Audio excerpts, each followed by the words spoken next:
Vocabulary देखकर डरना नहीं है, न वोकैबुलरी देखकर दिल छोटा करना है, न वर्ड वोकैबुलरी देखकर परेशान होना है कि यार हम करेंगे कैसे, करेंगे कैसे। हम करेंगे और सीखेंगे दिल से।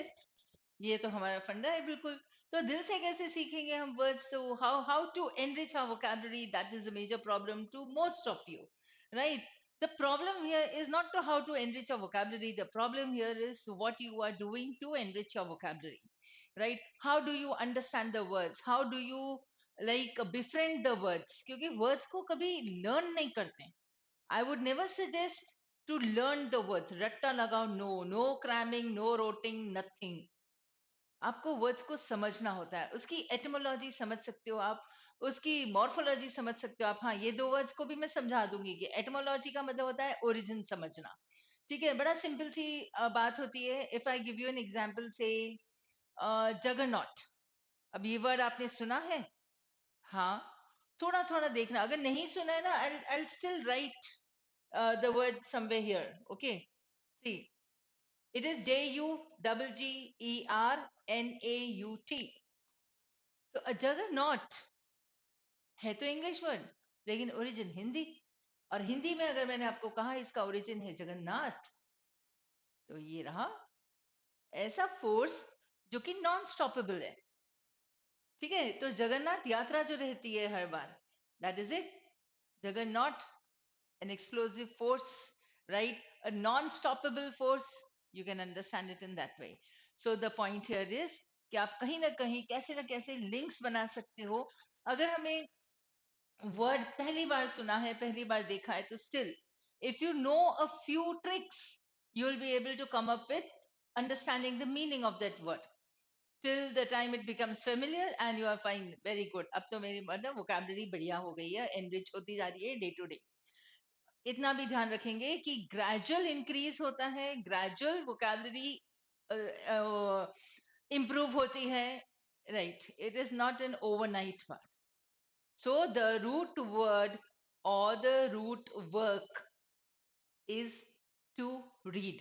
The more you read, the more you'll be able to understand.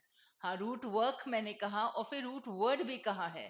तो रूट वर्ड इसीलिए कहा है क्योंकि आज का हम जो करेंगे वो है रूट वर्ड्स का एक तरीका। This is just one way of understanding your vocabulary and enhancing it. ठीक है, शुरू करते हैं। चलो, अब लाइक और शेयर करना जरूर करें, कमेंट आप जरूर करें, क्योंकि अगर कोई भी वर्ड होता है तो definitely be able to reply कि आप किस वर्ड को किस तरीके से कैसे रिलेट कर सकते हो, और फिर उसे आप कैसे रिटेन कर सकते हो इन your memory, because mnemonics is the game here. And we need to, because we need to improve from the very fundamental level, so we are dealing with the root words here now, right? So इसके हिसाब से आप समझो और सीखना दिल से। And I would suggest please keep your notebooks and your pen ready with you, because I be giving you quite many words along with the meaning of the words. तो जो बड़े स्पॉन्टेनियसली आते जाएगा, आप वैसे वैसे लिखते भी जाना, क्योंकि समझना है हमें। मतलब हम एक सेट लिस्ट ऑफ वर्ड्स के हिसाब से नहीं समझ सकेंगे। That is what I am giving you. What you should also not do, जब 5 words a day, 10 words a day, ऐसा नहीं होता है। आप रीडिंग करो, जितने वर्ड्स आते हैं आपके समझ में, जितने नहीं आते हैं आप उन पे थोड़ा सा रिसर्च करें, तो you will be able to get and try coming up with some और द अदर लिंक, जो बीच बीच में मैं तुम्हें अक्सर देती रहूंगी, because there are many ways, an number of ways I can say to retain the words in your memory. So let's see what we have today and start seeking. सीखना शुरू करते हैं हम दिल से। ठीक है? ओ, ध्यान से देखेंगे, मतलब ये कोई ऑप्टिकल इल्यूजन वाला खेल नहीं है। ठीक है, ऑप्टिकल इल्यूजन वाले में हम ध्यान से इतना देखते हैं कि 3 सेकंड में ये बता दो क्या है जवाब। ऐसा है, हाँ। आपको 1 सेकंड में समझ में आ जाएगा कि ये है इतनी बड़ी जड़ और ये है ट्री। अगर जड़ नहीं रहेगी तो ट्री नहीं बन सकती है। So the first thing that is required there is for a tree to form will be the roots. You can see how the roots are spread out also. थोड़ा सा ध्यान से देखेंगे, हाँ, तो दिखेगा ये रूट्स ऐसे। और बचपन में सीखा भी होगा ना तुमने, टैप रूट, फाइब्रस रूट, अलग अलग तरीके के रूट्स होते हैं, लेकिन रूट्स तो होते हैं। क्यों होते हैं? ताकि ट्री की पकड़ बनी रहे, या ट्री बन जाती है, उसे उग जाती है tree. That is the point. If you know the root word, you'll be able to form many more words with it. Right get my point here root होगा तो ट्री फॉर्मेशन बन जाएगा और हमारी जो अंडरस्टैंडिंग है वर्ड्स की हम जब वर्ड्स की नोटबुक बनाएंगे तो we need to make it very beautiful sort of ऐसा नहीं कि ना बर्डन लेके हम काम करेंगे no you have to befriend the words though there so befriend का मतलब आपको उनको फ्रेंड बनाना पड़ेगा ठीक है चलो अब हम समझना शुरू करते हैं this is only the first session right and there are many more to come so start understanding now so for this actually होते क्या है रूट वर्ड्स फर्स्ट सेशन है और ये तीन चीजें मैंने दी हैं तुम्हें प्रीफिक्स सफिक्स और रूट वर्ड्स ये सबने सुन रखे हैं वर्ड्स बड़े आसान वर्ड्स हैं हमें समझ में भी आते हैं प्री फिक्स यानी पहले फिक्स होते हैं सफिक्स यानी बाद में फिक्स होने वाले हैं और रूट वर्ड यानी बीच का वर्ड लेकिन कैसे हम किसी वर्ड में से इन चीजों को सेपरेट करते हैं सेग्रीगेट करते हैं how to understand because every prefix and suffix also has its own meaning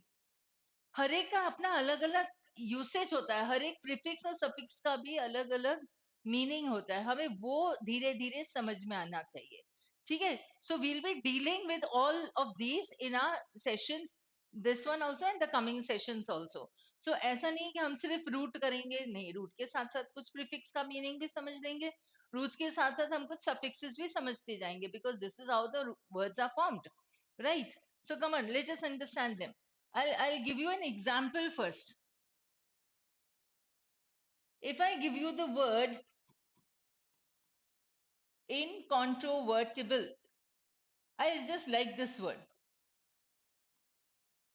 और इसका तभी मैंने एग्जाम्पल दिया है बड़ा बढ़िया सा वर्ड है इसको समझना आता है ठीक है अब किसी को कोई सोचेगा अरे यार इतना लेंदी वर्ड है मुझे तो उसका मीनिंग ही नहीं आता लेकिन कोई सोचेगा कि ठीक है तोड़ के देखते हैं हम शब्दों को तोड़ के देखते हैं ठीक है तभी वो मॉर्फोलॉजी होता है मॉर्फ यानी स्ट्रक्चर होता है ठीक है तो शब्दों को तोड़ के देखना उनको प्रीफिक्सेस सफिक्सेस और रूट्स में डिवाइड कर देना और उसका फिर हम अपना मीनिंग बना के वापस से कनेक्ट कर देना so then we get to understand the complete meaning of the word right now see incontrovertible how can we break it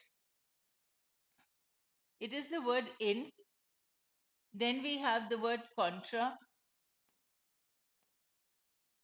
then we have the word vert and then we have able ठीक है हमने उसे तोड़ दिया तो चार शब्द बन गए उसमें से four parts of the word right now in means opposite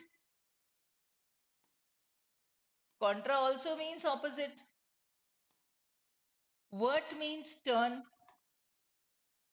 and able means worthy of ठीक है जैसे मैं इसमें लिखती जा रही हूँ ना you need to follow it in the sense क्योंकि आधा इधर लिखा एक इधर लिखा है तो आप वैसे ऐसे मत लिख लेना अपनी नोटबुक में पूरा लाइन अच्छे से लिखना इनकॉन्ट्रोवर्टिबल right so opposite turn worthy so something that is worthy of not being opposed is incontrovertible there cannot be a controversy on it hence incontrovertible ठीक है हम उसके अगेंस्ट में कुछ भी नहीं दे सकेंगे काउंटर आर्ग्यूमेंट नहीं दे सकते तो वो इनकॉन्ट्रोवर्टिबल अब सोचो जब इनकॉन्ट्रोवर्टिबल का मीनिंग है कि आप इसके ऊपर कंट्रोवर्सी या कंटेस्ट नहीं कर सकते हो तो वही चीज उसका मीनिंग हो जाएगा समथिंग दैट इज डिसाइसिव अब ये इसका मीनिंग हो गया क्यों uncontested undisputed now you write down the meanings of this undisputed uncontested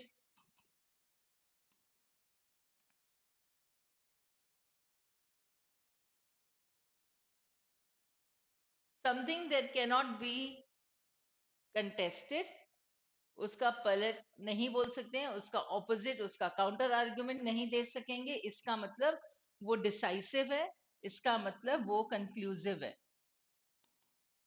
final decisive, final, uncontested, undisputed means incontrovertible, right? Quickly see these words. I hope you will write them down and I hope you are writing them down also. Right? तो किसी को meaning आता भी है, बहुत बढ़िया, very good, but still write it down so that it would be a revision for you, how to break the words you can understand, how to come up with the contextual meaning of the word you can understand now, right? अब ये देखो, root words जो होते हैं वो होते हैं building blocks. Building blocks का मतलब होता है, ये देखो, ये एक रूट वर्ड दिया है यहाँ पे, नेचर, नेचर करके, मतलब बर्थ। अब बर्थ के साथ आप इतने सारे वर्ड्स लगा सकते हो, नेचुरल लगा सकते हो, नेटिव लगा सकते हो, नेशन कर सकते हो, there are multiple words, I take this with and later on, right? Here also we have cogni. If I give you the word, like it is cogni, so cogni means to know, right? तो अब देखो, इसके साथ आपको word आप recognize कर लोगे, cognizant, cognitive, cognitive abilities, मतलब आपके सोचने समझने की जो फैकल्टीज होती है, सोचने समझने की जो एबिलिटीज होती है, वो कॉग्निटिव होती है। ठीक है? तो एक और वर्ड हम इसमें लिख सकते हैं, इनकॉग्निटो। ठीक है? अब देखो, चारों में कॉग्नि कॉग्नि वर्ड है, तो मतलब क्या हुआ? नो। तो if I know the meaning of cogni, तो नाउ अगर फिलोसफी का कोई आर्टिकल है या कुछ पढ़ते हो तुम, उसमें आता है कॉग्निटिव डिसोनेंस। अब हम कॉग्निटिव डिसोनेंस समझेंगे कैसे? Right? I help you understand it, I come across this cognitive dissonance. ठीक है? साइकोलॉजी में ये आ जाएगा एक word. Now I know the meaning of cognitive, it mean something that I am aware of, जो मुझे पता है, समथिंग दैट आई नो। अब डिसोनेंस हमें नहीं सुना, नहीं है हमने कभी। अब क्या करेंगे? तो आराम से अब उसे ब्रेक करना समझो। तो डिसोनेंस में से डी आई एस हम ब्रेक कर सकते हैं, एस ओ एन ब्रेक कर सकते हैं, और ए एन सी हमारे लिए सफिक्स बन जाएगा। डी आई एस बन गया प्रीफिक्स, एस ओ एन बन गया रूट, और ए एन सी बन गया suffix. Right? Now if I know the meaning of SON, it is related to sound, sonic, ultrasonic। अब आप रिलेट कर सकोगे, मतलब हमें ना, सिर्फ जब हम मेंशन करते हैं, जब हम कुछ डिस्कस करते हैं, जब हम कुछ बात करते हैं, तब हमारा ध्यान उन चीजों में भी जाता है जो चीजें हम भूल चुके हैं, they are at the back of a mind, we only need to bring them to the forefront. ये होता है, तभी कई बार वर्ड्स हमें फेमिलियर लगते हैं, क्योंकि हम यूज नहीं करते इतने सारे words, right? That is the problem. And therefore I suggest that you read a lot, you will come across words that you have heard before, and then they will be there in the forefront, and of course you know the contextual meaning also. So you have to read, and then you have to understand. So dissonance हो जाएगा disagreement, जहां पे sound opposite होगा, मतलब dissonance, unharmonic, right? Something that is a counter, something way your voicing एक counter argument जैसे होगा, वो डिसोनेंस यानी डिसएग्रीमेंट। तो कॉग्निटिव डिसोनेंस का मतलब हो गया कि हमें पता है कि हमने जो कहा और हमने जो किया, ये जो कह रहा है, इसमें एक डिसएग्रीमेंट है, दैट इज इट। हम फिर बाद में कभी देखेंगे, या कभी आप पढ़ते हो कॉग्निटिव डिसोनेंस, तो पता चलेगा कि जंग ने क्या कहा था इसके बारे में, कार्ल जंग ने, और फ्रूड ने क्या कहा था, सिगमंड फ्रूड ने। ये धीरे धीरे चीजें तब आप समझना सीखेंगे। When you're reading multiple or diverse articles, no, then you'll be able to understand the words or the terminology there. Then it becomes easy, because the basic meaning of the word is the same, चाहे वो science में use हो, चाहे literature में use हो, चाहे psychology में या फिलोसफी में, कहीं पे भी यूज हो, सोशियोलॉजी में, इकोनॉमिक्स में, जो बेसिक मीनिंग होता है वर्ड का, वो सेम रहेगा, फिर उसके कंटेक्चुअल मीनिंग्स चेंज होते हैं। ठीक है? तो चलो, हमने जैसे सीखा अभी कि हम सीखेंगे तो दिल से, तो अभी दिल से सीखना शुरू करो। So always be receptive, always be in a learning mode, तो आपको आराम से समझ में आने लगेंगे। I am sure cognitive dissonance आपको समझ में आ गया एक बात। दूसरी, आपको ये समझ में आ गई कि हम ट्री जैसे सीखेंगे, रूट वर्ड पता चलेगा, तो we can form the tree also, right? चलो, here, this is how we can actually understand. पीछे मैंने वो सारे वर्ड्स लिखे हैं कॉग्नी से, अब आप वो समझ सकते हो। ठीक है? चलें, we'll move now.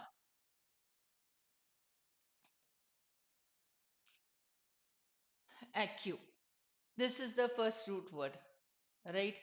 अब एक्यू से हमारे पास तीन मीनिंग्स आते हैं, और तब तक आप उसमें लिख लें कमेंट में, if you want, what words you know related to acue being used as a prefix, ठीक है? और द रूट वर्ड, ठीक है? रूट वर्ड से हम देखते हैं इसको, चलो।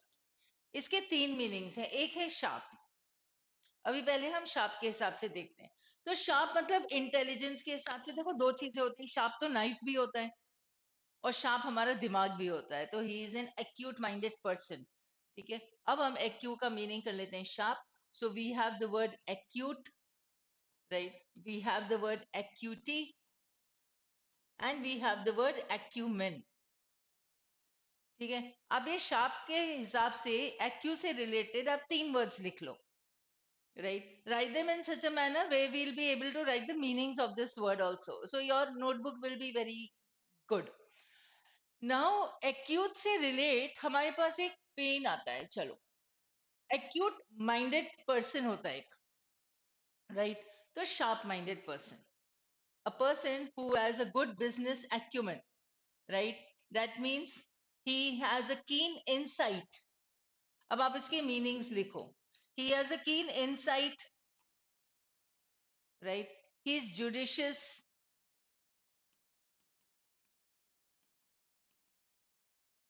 right? He is like discerning. Discerning मतलब सही गलत, क्या बेटर होगा, क्या अभी नहीं करें, क्या 6 महीने के बाद करें। तो सोचो आपके ग्रैंडफादर को, आपके फादर को, he has a very good business acumen, so we can say business acumen, we can say political acumen। तो जिस किसी फील्ड में आप काम करते हो, आप उस फील्ड में अगर उसका इंट्रिकेट नॉलेज है आपके पास, पूरा समझ में आ जाता है, एक इनसाइट बोलते हैं उसको, ठीक है? डेप्थ तक वो टॉपिक समझ में आता है, वो फील्ड आपको समझ में आता है, तो now you know somebody works in the share, somebody works as an agent, somebody works like it has a business, so he knows how the market forces are going to play, say 4 months down the line or 6 months down the line, or next year what will happen, इसके price ऊपर होंगे, वो नीचे होगा, क्या होगा, ये जो पूरा अपना दिमाग लगा देते हैं ना, तो उसको बोलते हैं इसके पास एक बिजनेस एक्यूमेन है। he has a keen insight, right? So he knows the things very well, right? So that is acute minded। और जो क्वालिटी उनके पास होती है वो एक्यूटी, ठीक है? एक्यूटी का मतलब क्या हुआ? आईटी वाइज क्वालिटी,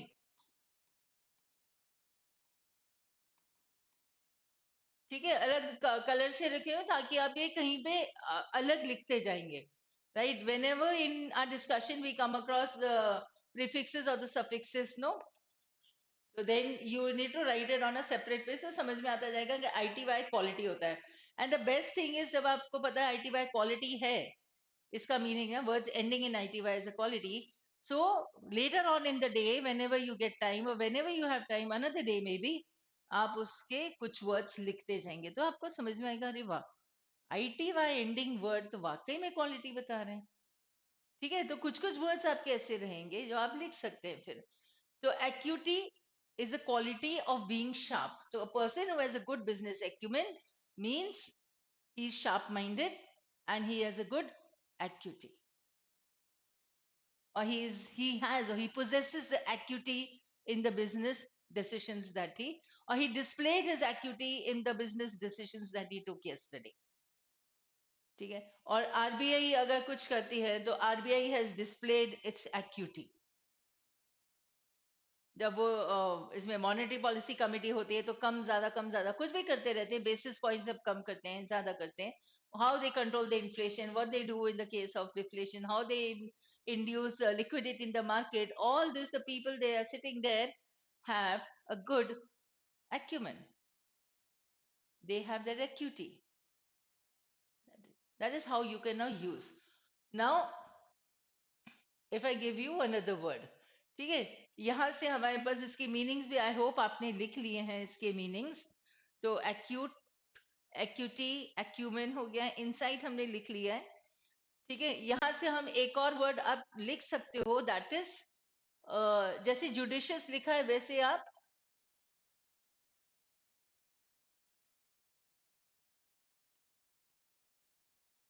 जजमेंट लिख सकते हो, ठीक है। और क्योंकि आपको वो चीजें सब पता है तो आप श्योर भी हो सकते हो फिर, तो you have the sureness with you, in you, right? So you can write these words now quickly.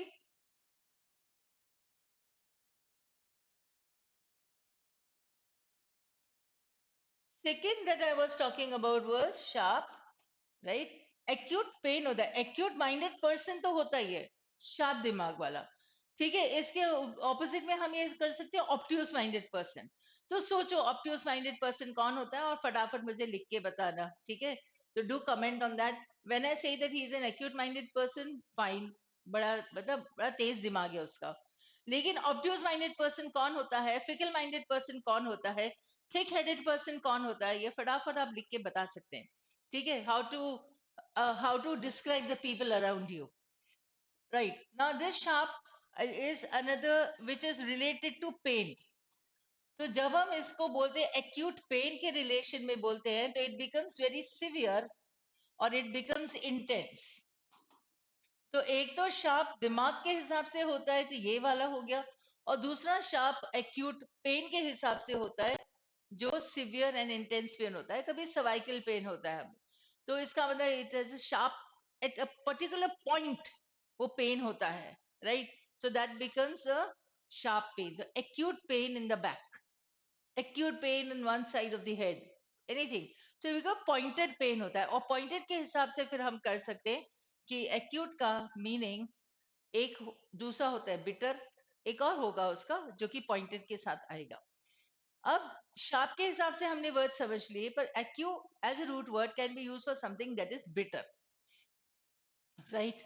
So now if I give you words with acute, bitter के हिसाब से, so um, ठीक है, पहले लिख लेते हैं बस, और then I will be explaining it, like acid, acidic.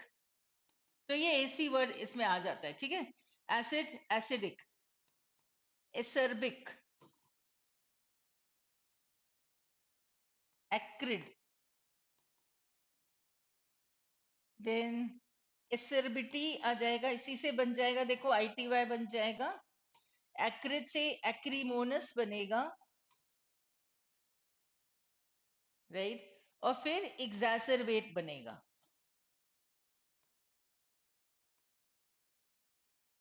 तो एक्रिड, एक्रीमोनस, एग्जैसरबेट, एसिडिक, एक एसिडिक एसिड भी होता है, ACE PIC, एसिडिक एसिड होता है। तो एसिड, एसिडिक तो है ही सी, एसर्बिक, ये सारे वर्ड्स का मीनिंग होता है बिटर। अब उसके भी अगर मैं और वर्ड्स देती हूँ, पहले आप ये वर्ड्स लिख लो जल्दी से। तो acidic, acrid, acerbity, acrimonious, exaggerate. Now I will give you the meaning of a few of these words. Let me see if I have a blank slide here.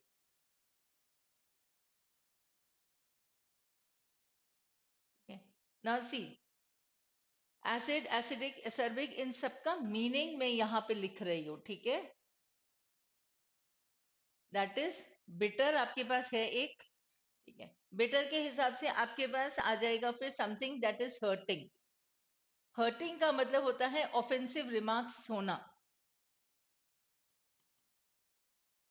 ठीक है। आप पंजेंट कर सकते हो, कॉस्टिक कर सकते हो, इसका meaning. All these are the meaning, जहां पे ना दिल को चोट पहुंचाने वाली रिमार्क से कुछ बातें बोल देते हैं ऐसे लोग, तो वो होता है, उसको कहते हैं ऑफेंसिव रिमार्क्स, राइट? सो एक्रीमोनस एसर्बिटी यहां से हम करेंगे कि वो तीखापन जो रहता है, शब्दों में हो या टेस्ट में हो या स्मेल में हो, right? That is acerbity, acrid, exacerbate, acetic. Exaggerate उसका मीनिंग नहीं है, एग्जैजरबेट का मीनिंग होता है worsen. And this is a word that many a times you will get in your newspapers, मतलब एवरी सेकंड डे आपको एग्जैजरबेट मिल जाएगा अगर आप एडिटोरियल्स पढ़ते हो तो। एग्जैजरबेट आपको मिल जाता है, बाकी सारी चीजें जो हैं वो शार्प, कॉस्टिक, ऑफेंसिव वाली हैं, एक दूसरे के खिलाफ वाली जो चीजें होती है ना, वो। So come on, quickly write this down so that I can then move on.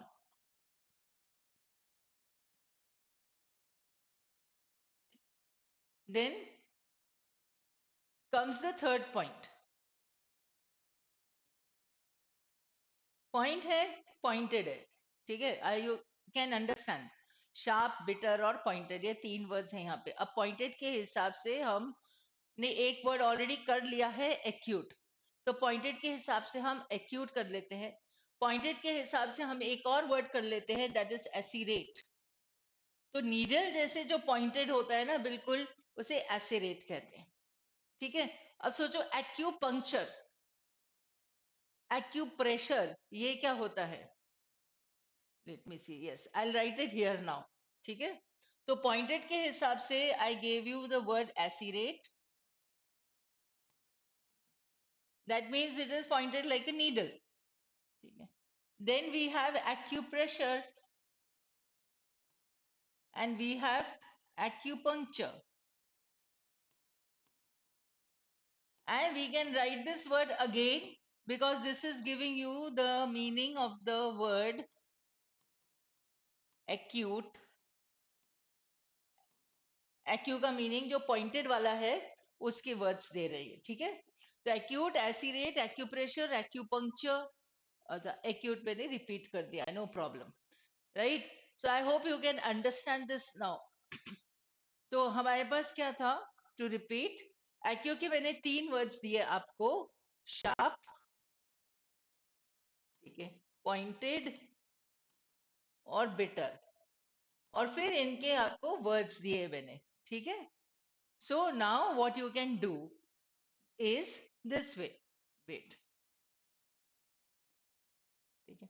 I can I erase this word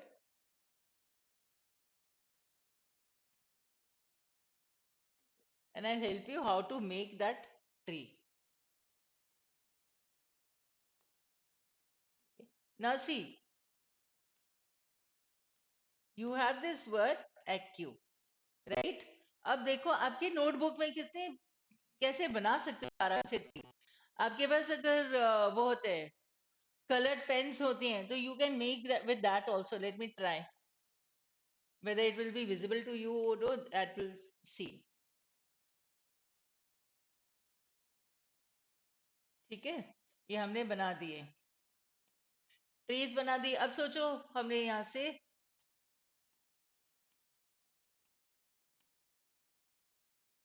किसी भी तरीके से बना सकते हैं. This you can enjoy, that is what I am saying. Enjoy being with the words, enjoy playing with the words. अब सोचो acute है, तो अब हमने यहाँ से बना लिया ना एक्यूट, एक्यूट बना लिया हमने, एक्यूपंक्चर बना दिया. ठीक है. फिर आप यहाँ पे कुछ लिख सकते हो, जो उसका मीनिंग लिख सकते हो, या एक्यूमेन हमने कर लिया यहाँ पर. ठीक है. Anyways you can write so many words there. और अगर इनकी इनके मीनिंग्स आपको लिखने हैं तो फिर यहाँ बाहर से मीनिंग्स लिख लो. ये रहा. सी, देन यू कैन क्रिएट. यहाँ पे आप मीनिंग्स लिखते जाओ उन वर्ड्स के. ठीक है. और अगर आपको डबल लेयर्ड ट्री बनानी है तो आप डबल लेयर्ड बना लो. तो now you have so many things. See, आपके मीनिंग्स भी आ गए हैं इसमें.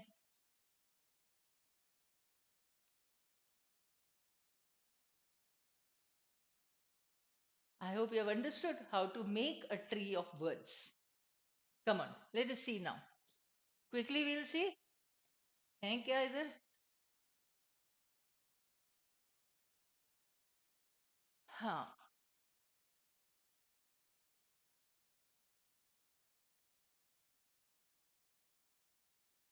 ये है हमारे पास. Wait, I have to erase that first. ठीक है. I hope you have written down all the words, तो आई इरेज इट. ठीक है. अब देखेंगे आप. Come on, quick.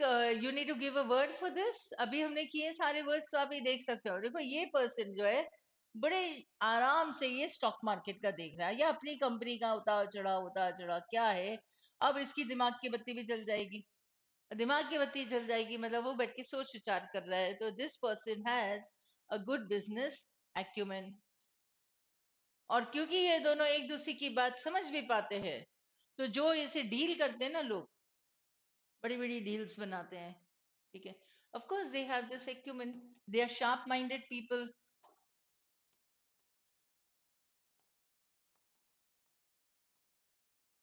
They can understand, right?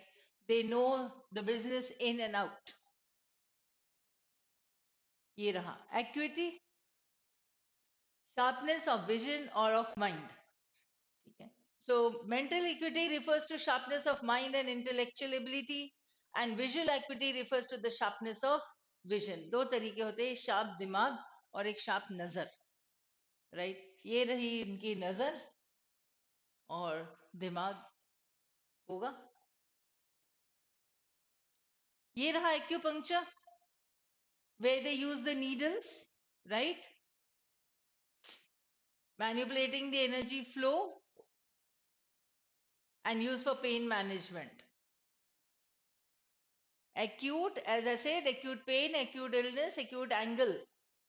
सोचो अभी मैंने तुमसे कहा था एक्यूट एंगल अगर हमें पता है less than 90 degrees acute angle होता है, ठीक है. ऑब्ट्यूस एंगल हमें पता है इज मोर देन 90 डिग्रीज.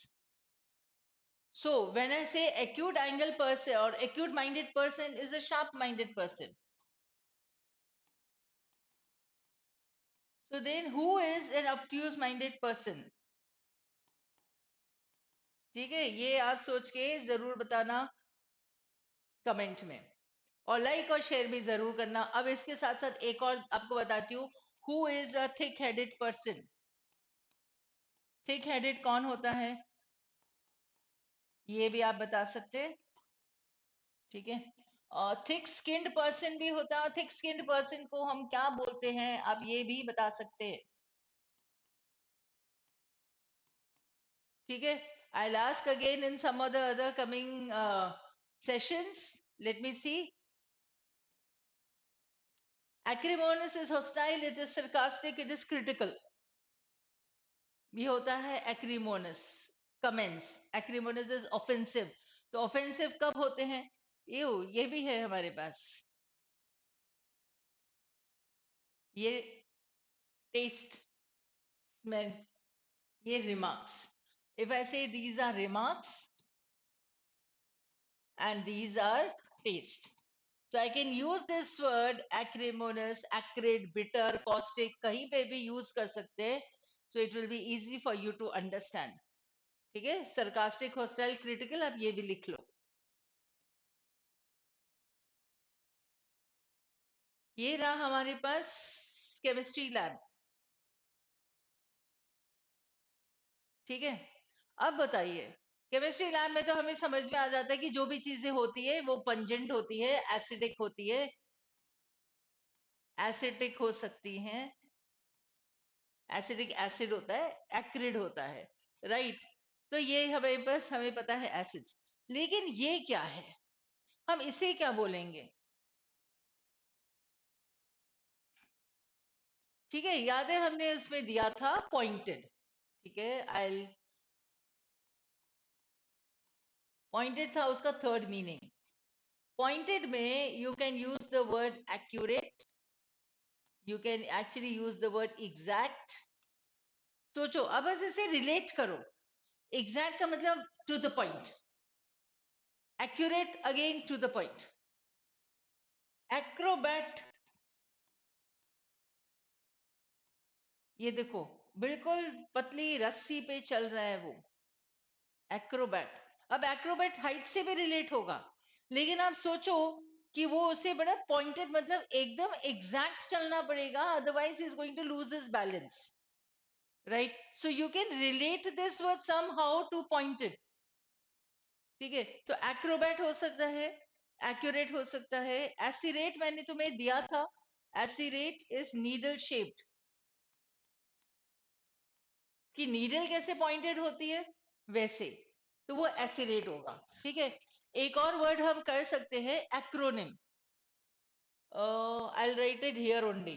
तो व्हाट इज एक्रोनिम. नेम का मतलब होता है नेम, ठीक है. अब नेम है और एक्रो है साथ में, तो pointed name, sharp name, yes. For example, I am JP from Vidigya, and what I am doing is I am helping you understand words. सीखेंगे दिल से वाले, ठीक है? तो अब मेरा एक्रोनिम हो गया JP, short to the point वाला, फुल वर्ड नहीं है, टू द पॉइंट वाला। ऐसे एक्रोनिम्स होते हैं। नासा, भेल, खाने वाली नहीं, BHEL वाली, ठीक है? ये हो गया हमारे पास एक्रोनिम, जिसे हम एक शब्द जैसे यूज कर लेते हैं। We don't say SAIL, we say sail. पर एनटीपीसी के लिए हमें एनटीपीसी बोलना पड़ता है, क्योंकि उसमें से कोई वर्ड ही नहीं बनता है। तो जो एब्रीवेटेड फॉर्म्स होते हैं जो एक वर्ड बन सकते हैं, जैसे एशियन, तो ASEAN एशियन हो गया। क्वाड कंट्रीज हो जाता है, QUAD। तो ये एक्रोनिम्स कहेंगे, राइट? अब देखना आपके पास कहीं ना कहीं, अभी जितने एग्जाम्पल्स मैंने दे दिया, try to come up with at least 5 acronyms और 3 acronyms at least, and you can write them in the comment section definitely. Let's see कौन कितनी जल्दी करते हैं। तो ये हो गया आपके पास। आई थिंक एक्यू का वर्ड आप समझ चुके हो। ये रहा नीडल और ये रहा वापस टाइट रोप वॉकर, ठीक है? So with this visuals you will be able to understand क्या क्या होता क्या है ये। अब आ जाता है हमारे पास second word of the day, that is amble. Amble का मीनिंग होता है वॉक और मूव अराउंड। तो या तो वो वॉकिंग होगा, या तो घूमना होगा, ये तो हमारे आसपास की चीजें होगी, लेकिन ये रिलेट होता है मूवमेंट से, right? So now think of the word with amble. सोचो, आपके पास 1 सेकेंड है, 2 सेकेंड है, 3 सेकेंड है, 4 सेकेंड हो गए, 5 सेकेंड हो गए। अब हमारे पास है सिंपल एम्बल, ठीक है? तो हम एम्बल करेंगे अगर, एम्बल मतलब वॉक। अब उसके हिसाब से हम एम्बुलेटरी हो सकता है, ठीक है? इसके हिसाब से हमारे पास सर्कम एम्बुलेशन होता है, circumambulate and circumambulation. अब now see how the words are formed. Ambulate, ambulation, ambulatory,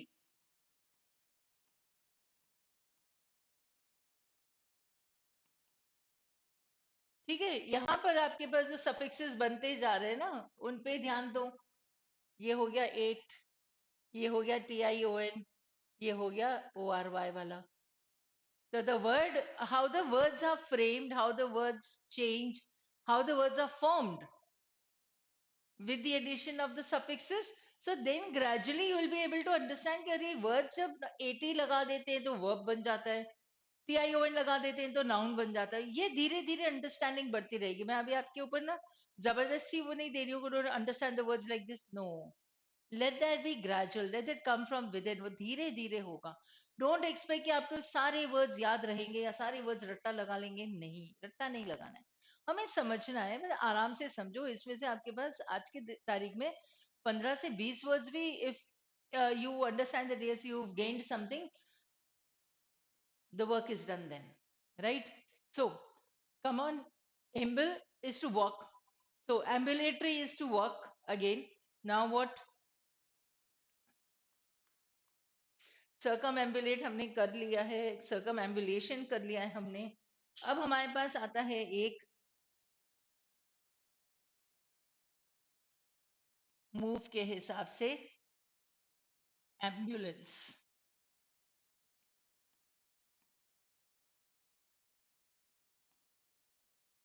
ठीक है? जब एम्बुलेटरी होता है, एम्बुलेंस होता है, वो भी इधर उधर घूमती रहती हैं, ठीक है? उसका काम ही ये है। दूसरा सर्कम एम्बुलेट या सर्कम एम्बुलेशन, ये तीनों वर्ड्स जो दिए मैंने, राइट? इसका मीनिंग होता है जैसे परिक्रमा करना। सर्कम का, अब देखो सर्कम का मीनिंग आपके पास आ जाएगा, it is used as a prefix. somewhere ahead in the sessions I'll be discussing this also, because there are many words with circum. तो circum में circumference आपके पास पता है, circum यानी ऐसे गोल, ठीक है? ये हो गया circumference of the circle, right? So अगर ये गोल है और ये एम्बल यानी चलना, तो दैट मीन्स क्या, गोल। तो आप किसी भी चीज का, किसी भी टेम्पल का या किसी भी वर्शिप प्लेस की आप परिक्रमा कर रहे हो, ये हो गए। सर्कमएम्बुलेशन, राइट। एम्बुलेंस दौड़ लगा देती है इधर से उधर, ये हो गया इसका मीनिंग। अब होता है एक हमारे पास एम्बिट।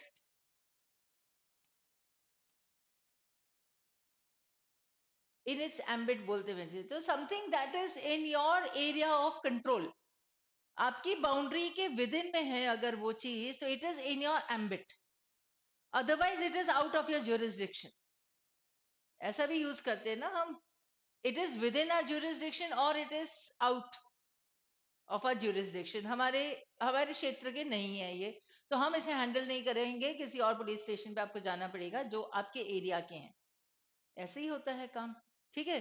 तो एम्बिट क्या होगा, जो हमारे आसपास है, ठीक है, जहां पे हमारा कंट्रोल है, that is within are ambit, with in are control, right. I hope you have understood this. Now जब हम अराउंड वाली बात करते हैं, तो हमारे पास बड़े अच्छे से वर्ड्स आते हैं ना, एम्बियंट, एम्बियंस। तो हमारे आसपास का माहौल, आप किसी भी कैफे रेस्टोरेंट में जाते हैं एकदम वार्म लाइट्स जलाई जाती है, माहौल कितना अच्छा होता है, उनके प्लांट्स लगाए जाते हैं, तो you know like you love that thing, right. और वैसे भी तो इतना मतलब अभी तो वैलेंटाइंस डे आने वाले हैं, ये वैलेंटाइन वीक चलता है, so what you will see is the ambience of the place there, right. So that is it. Ambience, ambient means the surrounding parts. Those things that are surrounding. All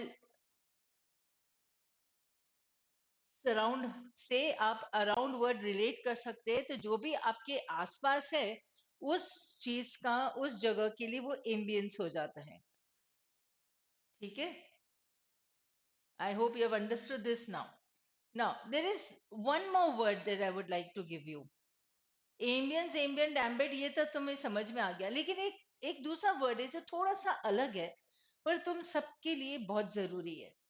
क्यों? क्योंकि वो होता है हमारा ambition.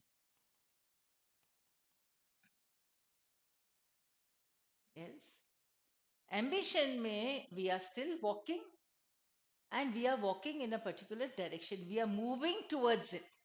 तो movement के हिसाब से अगर हम देखेंगे, तो वो एम्बिशन वर्ड आ जाता है, right. Try relating your ambition with this word amble and then come up with the meaning move. As I said earlier कि आपको कहीं ना कैसे आपको लिंक्स बनानी होती है, आप विजुअल्स क्रिएट कर सकते हो अपनी मर्जी से, so that your task is to retain the word in your mind. It is not about cramming. रट्टा लगाना नहीं होता है, वर्ड्स को समझना होता है। और जब आप वर्ड्स को समझना शुरू करेंगे ना, तब देखो आप कैसे वर्ड्स, वोकैबुलरी आपकी एनरिच हो जाती है, दिल से आपकी जरूर होगी। And keep that faith in your mind, and yes, enjoy what you are doing, ठीक है। तो इसको बर्डन जैसा नहीं लेते हैं, बर्डन के लिए भी एक और वर्ड आ जाता है, वो मैं अभी नहीं दे रही हूँ, ठीक है, अदरवाइज सब मिक्सअप हो जाएगा आपके पास। So it's better we come up with this, the revision of these words. So this is the ambulance, you can understand, and this is the ambience. You can see how the lights, warm lights are there. तो ये जो आप यहाँ पे बैठ के आराम से बुक्स पढ़ लो, आप यहाँ पे बैठ के आराम से बातें कर लो आपकी फैमिली के साथ, यहाँ पे आराम से बैठ के आप music soon low, so it relaxes you. It is a comforting place in your home, right? So that is the ambience. Right? It is not necessary कि आप बोले ambience के लिए आप किसी रेस्टोरेंट में ही जाए, अरे आप आपके घर का ambience भी बना सकते हो, तो then point is that where you are and you are able to enjoy. हाँ, these are the animals who are frolicking, right? तो ये जब घूमते हैं ना, उनको एम्बल कहते हैं। आराम से यहाँ से इसको, जितने भी है ना ये भेड़ बकरियां, भेड़ बकरियां, ठीक है, तो ये रहे घूमना फिरना। I use another word for it also, that was frolicking. मस्ती जब करते हैं तो वो फ्रॉलिकिंग होता है। यहाँ पे आराम से घूम रहे हैं तो दिस इज एम्बल, ठीक है। यहाँ पे भी चरना, जो घास चरते हैं तो वो भी एम्बल हो जाएगा, बोले आराम से चलना, बस ये मूविंग, ये आपका एम्बिशन। ये रहा देखो टीम्स को, आईपीएल की टीम्स को वर्ल्ड कप चाहिए होता है? नहीं। आईपीएल का कप चाहिए होता है। वर्ल्ड की टीम्स को वर्ल्ड कप चाहिए होता है। लोगों को चांद सितारे पे जाना होता है, ये तो चांद सितारे लेके वापस उतर भी रहा है। उसकी एम्बिशन, मतलब यू आर सक्सेसफुल, राइट? और ये रहा, एकदम पॉइंटेड होना, एम्बिशन की तरफ जाना। चलिए, बढ़िया। मूवमेंट है हमारे पास, आगे आगे बढ़ते रहना, एक कदम रुकना नहीं है हमें। तो आज हमने दो चीजें करी है, ठीक है, अब कुछ दिनों बाद दो और कर लेंगे। So you don't need to stop anywhere, and you have, I have given you multiple ways of understanding the words, so create your own interest now, it's in your hands. ठीक है? तो आप रीडिंग करना जरूर, जिसने नहीं किया है तो वो जरूर शुरू करें। क्यों? क्योंकि ये एम्बिशंस है ना हमारे सब। पहुंचना कहाँ है, इतना पैसा देना है और ये लेना है, मतलब इतना पैसा होना चाहिए हमारे पास। देना लेना तो तभी होगा जब हमारे पास होगा। और ये है हमारा वापस से एक एम्बियंस का एग्जाम्पल। ठीक है? So that's all from my side today. So stay with Vidya, yes. And if you like this, I hope you did. So like, follow, share, जरूर करें। इसे समझना शुरू करें आप कि वर्ड्स को कैसे हम समझ सकते हैं, कैसे हम खेल सकते हैं वर्ड्स को। Try creating that interest in you, and we are always there with you. Yes, we at Vidikya, or I'll be coming up with more tricks, many more tricks है जहाँ पे अभी वर्ड्स ऐसे हो जाएंगे बिल्कुल बढ़िया तरीके से। और अगर कोई डिफिकल्ट वर्ड आपको लगता है तो आप डेफिनेटली कमेंट में आप इसमें भेज सकते हैं। So I try to give you an answer कि उन्हें कहाँ और कैसे आप उसे रिलेट कर सकते हो। Maybe I take it in my next session also. So you write down your difficult words, I help you come across how to retain those words in your memory. Yes, we can do that definitely. I'll be keeping an eye on this, all the comment section. Some such word which you are not able to relate to anything, ab wo word dena. In 2 seconds, I'll give you the link there. बना सकेंगे 2 second, मतलब मुझे सोचने में 2 second लगेंगे। जब मैं पढ़ूंगी, जब मैं दूंगी, जब मैं नेक्स्ट सेशन लूंगी, then definitely I give you. ठीक है? So that's all for today. So signing off, and yes, stay with Vidya. Thank you and stay logical. See you soon, and be positive also.